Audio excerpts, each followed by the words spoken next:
welcome to or welcome back to my channel. These are separate book hauls that have turned into a rather large book haul. It's her way or the highway. He might have done it and Meg's gonna protect him. He just disappears without telling her. This is going to be filled with drama. Being the sparrow isn't an honor, it's a trap. So yeah.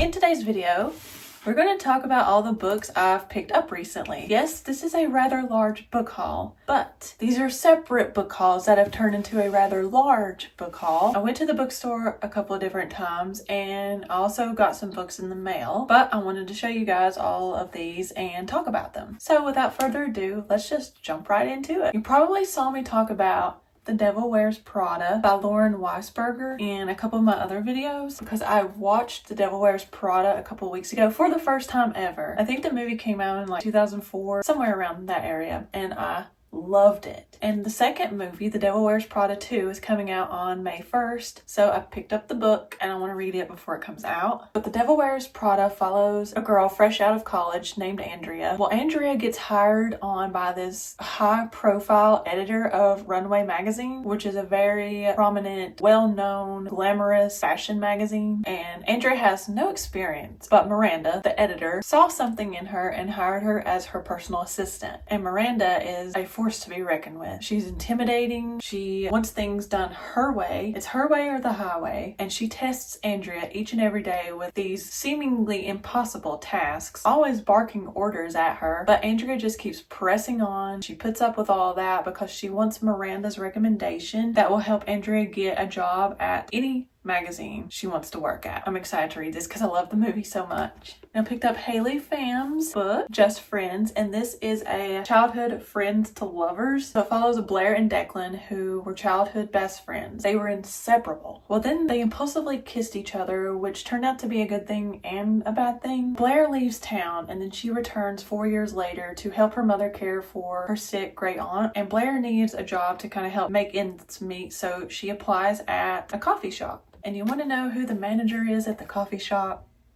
You guessed it, Declan. So yeah, I'm thinking they're going to reconnect and there's going to be this friends to lovers relationship. And I'm excited. I'm here for it. And I picked up Betty is Dead by Katie Burnett. I'm sorry if I said the last name wrong. Look at the cover. Love the cover. I need to try to peel the sticker off. I'm afraid I'm going to ruin it. Let's see if we can do it. Why are we still putting these extremely sticky stickers on books? It's annoying. Do, do, do, do, do, do.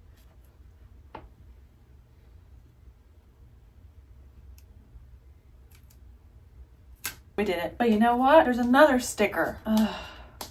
Oh my gosh, that one's gonna leave the residue, I think. Ooh, that one's not gonna peel off easy. Dang on it.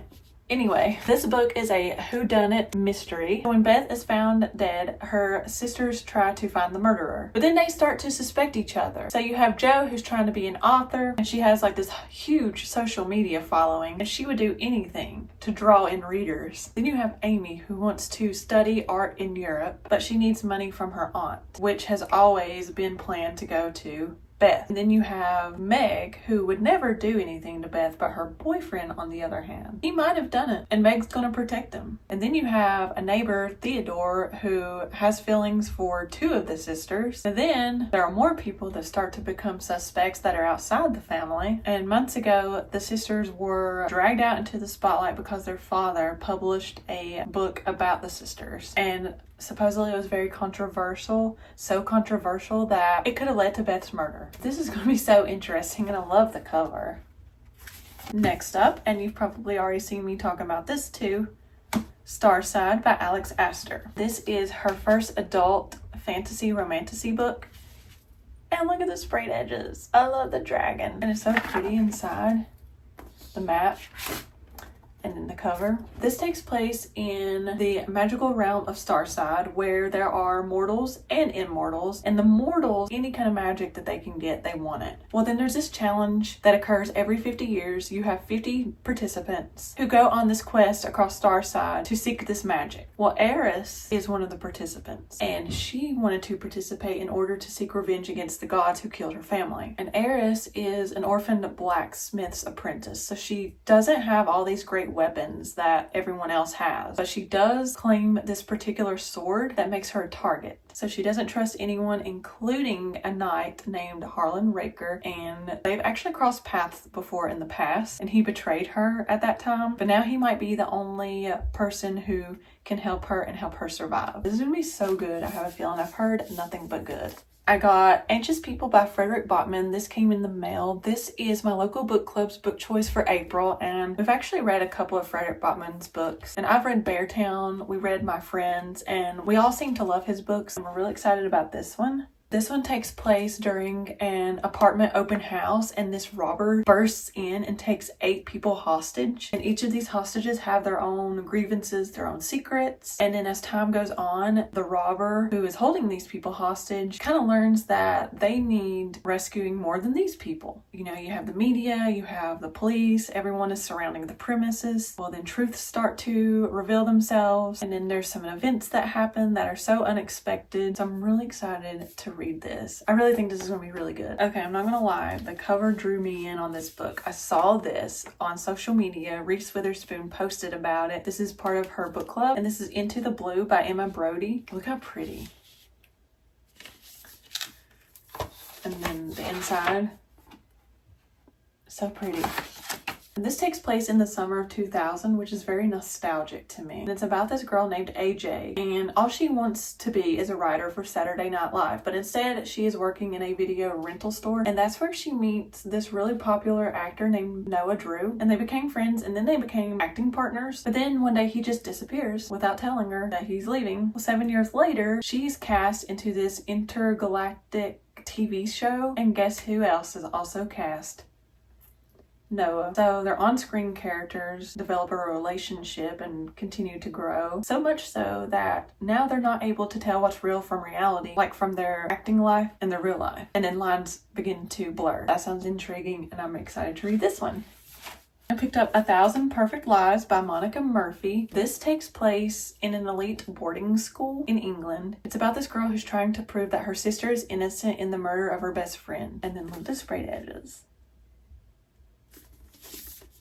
So this is kind of like another murder mystery whodunit kind of thing that takes place in a boarding school. That's cool. Can't wait to read that.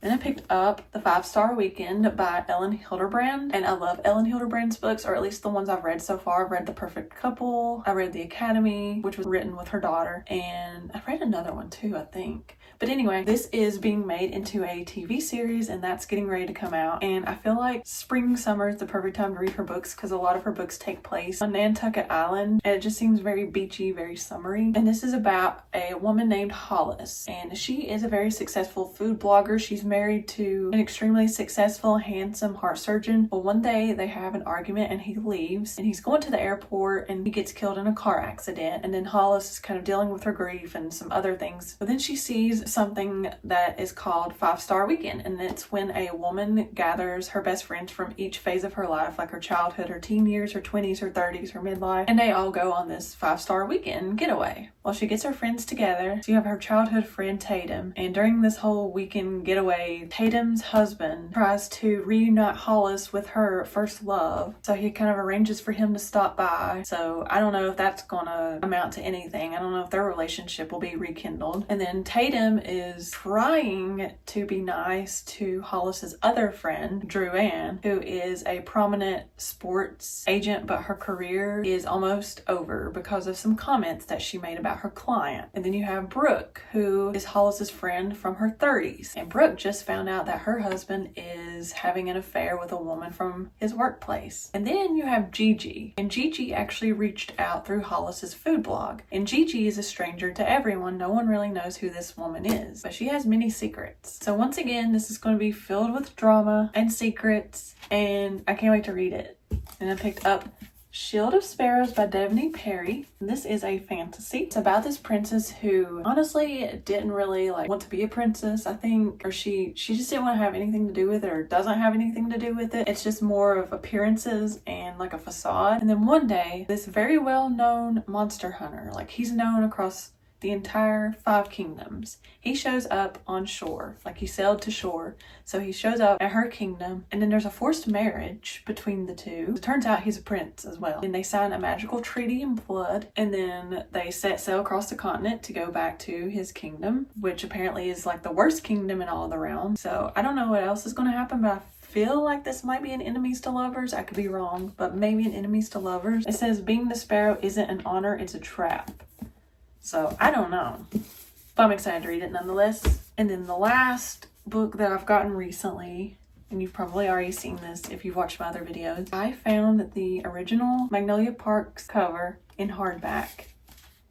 And if you've watched my other videos, you'll see that I found the Daisy Hates original cover in hardback at Barnes & Noble, and I found this at Books A Million. I'm keeping my eye out. I hope to find all the books in these original covers hardback, because these are so hard to find. So yeah, this is my rather large book haul. Well, book hauls that turned into a large book haul recently. Let me know if you guys have read any of these books or if they're on your TBR. And I will see you guys in the next video. Bye!